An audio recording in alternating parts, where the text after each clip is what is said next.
gran quemado, lo primero es obtener células del sujeto para poder cultivarlas y reproducirlas en el laboratorio y conseguir una cantidad suficiente para luego producir la piel. Pero aproximadamente el proceso de producción de células puede estar alrededor de un par de semanas. Luego, una vez obtenidas las células, lo que es la producción de la piel con la impresora, pues eso es bastante más corto, podrá ser de 1 o 2 días.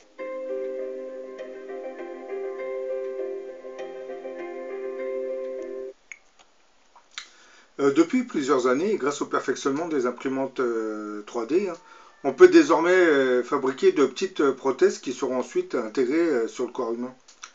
Les scientifiques imaginent déjà la fabrication d'organes biologiques entiers à partir des cultures de cellules souches provenant de la personne en attente de greffe d'organes. Aujourd'hui, on assiste progressivement à l'avènement d'une nouvelle génération d'imprimantes 3D. Ce sont les fameuses bioimprimantes 3D. Contrairement aux imprimantes 3D classiques qui fabriquent des objets en 3D, les bioimprimantes 3D, elles, travaillent sur la conception de modèles biologiques.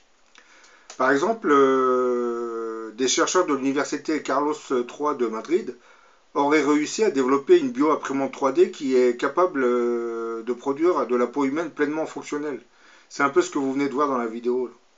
Cette dernière peut être utilisée par exemple pour une transplantation sur de grands blessés.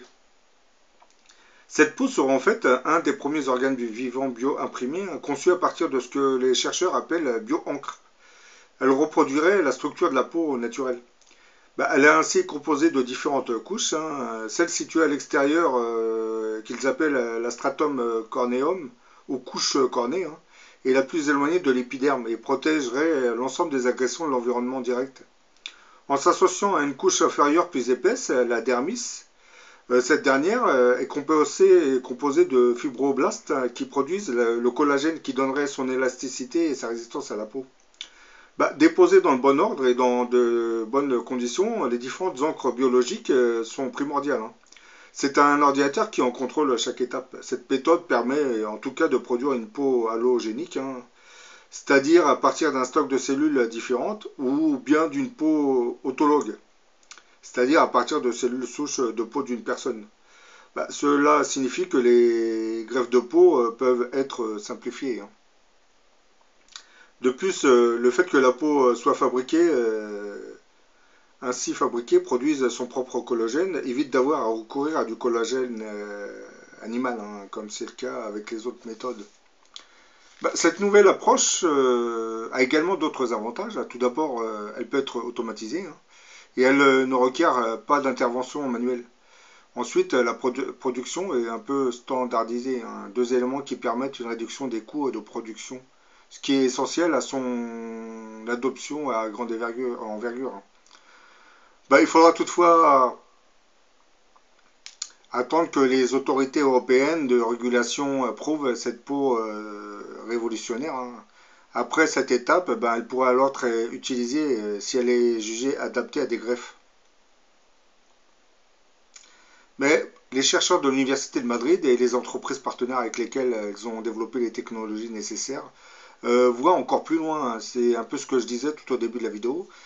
Ils envisagent aujourd'hui d'imprimer d'autres tissus humains vivants. Les prochaines étapes, imprimer des muscles ou un organe. Et à partir de cellules souches provenant de la personne qui attendrait son organe. Aux États-Unis, c'est une autre équipe de chercheurs de l'université Wake Forest School of Medicine qui aurait perfectionné ce type de bioimprimante 3D dont je viens de vous parler. La bioimprimante 3D inventée par cette équipe américaine, elle soignerait directement les patients en travaillant directement sur leur peau. Certes, ce n'est pas le premier usage médical d'une imprimante 3D, mais c'est un nouvel usage de l'impression 3D pour cicatriser des brûlures de peau à destination des grands brûlés. Il s'agit pour l'instant que d'un prototype de bioimprimante 3D développé par cette université américaine, mais qui donne déjà de grands espoirs pour soigner les brûlés ou les gens qui ont des problèmes de peau. Ces scientifiques auraient conçu et construit cette imprimante 3D capable d'imprimer des cellules cutanées sur des brûlures directement. L'encre sera constituée de cellules de la peau du blessé, prélevées sur des parties intactes de son corps. Seulement 1/10 de la taille de la blessure est nécessaire pour cultiver suffisamment de cellules afin de recouvrir les parties brûlées du corps. Un scanner laser est utilisé pour mesurer les dimensions et la profondeur de la plaie. Et des couches de cellules sont vaporisées par un médecin et la bioimprimante 3D s'occupe d'imprimer de la peau artificielle pour recouvrir la blessure. Dans un second temps, les scientifiques chercheront si des cellules souches du placenta ou du liquide amniotique peuvent cicatriser plus efficacement les plaies profondes, par exemple subies par des militaires sur des zones de guerre. Si pour l'instant seuls des essais concluants avaient été réalisés sur des cochons et des souris, l'université, tout comme celle de l'équipe espagnole, est en attente d'une autorisation de la FDA, Food and Drug Administration, pour démarrer des tests sur des humains. L'objectif étant d'avoir une technologie opérationnelle d'ici quelques années.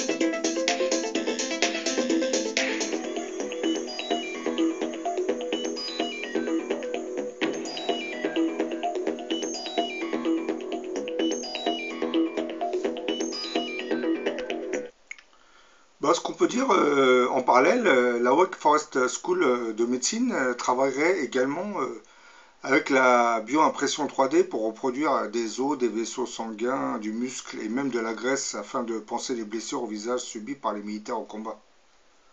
Donc cette technologie est pour l'instant surtout destinée au secteur militaire, mais elle intégrera directement et progressivement le secteur civil.